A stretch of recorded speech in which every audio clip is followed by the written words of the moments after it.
Avec le POP, nous réalisons plusieurs examens. Et on a la charge virale, la PCR et MTB également.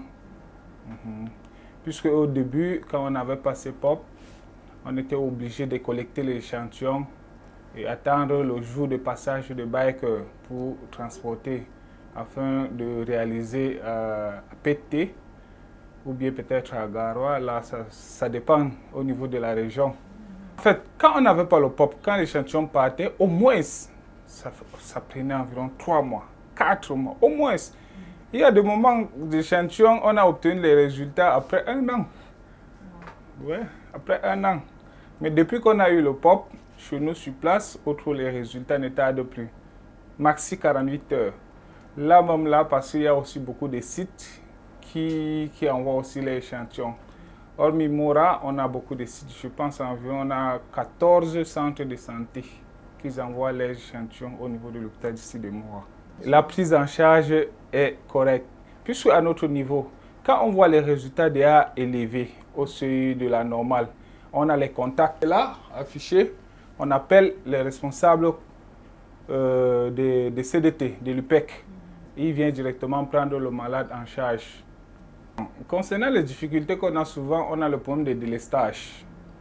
Oui, on a le problème de délestage, c'est ça qui nous traîne beaucoup plus avec le rendu des résultats pour certains. Et concernant le ravitaillement aussi, 2 fois, on a aussi ces difficultés.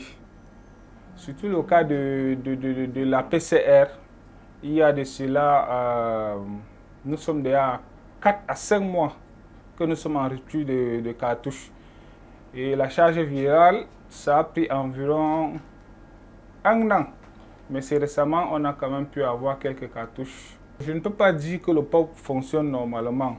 Parce que dès le premier calibrage, on a eu des difficultés avec le module B1. Le B1 avait des problèmes. On a isolé. Maintenant, on est en train de fonctionner avec les 3 autres. Après, il y a aussi le B2 qui a aussi lâché.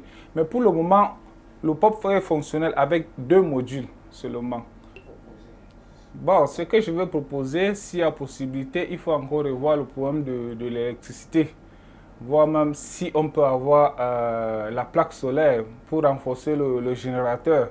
Puisque le générateur ne peut pas passer peut-être... Supposons qu'on a une rupture, parfois ça prend 1 mois, 2 semaines. Là, ça varie.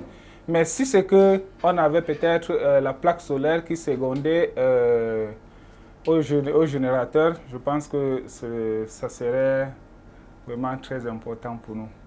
On vous a facilité le travail? On nous a facilité le travail avec le POP. Nous sommes vraiment satisfaits.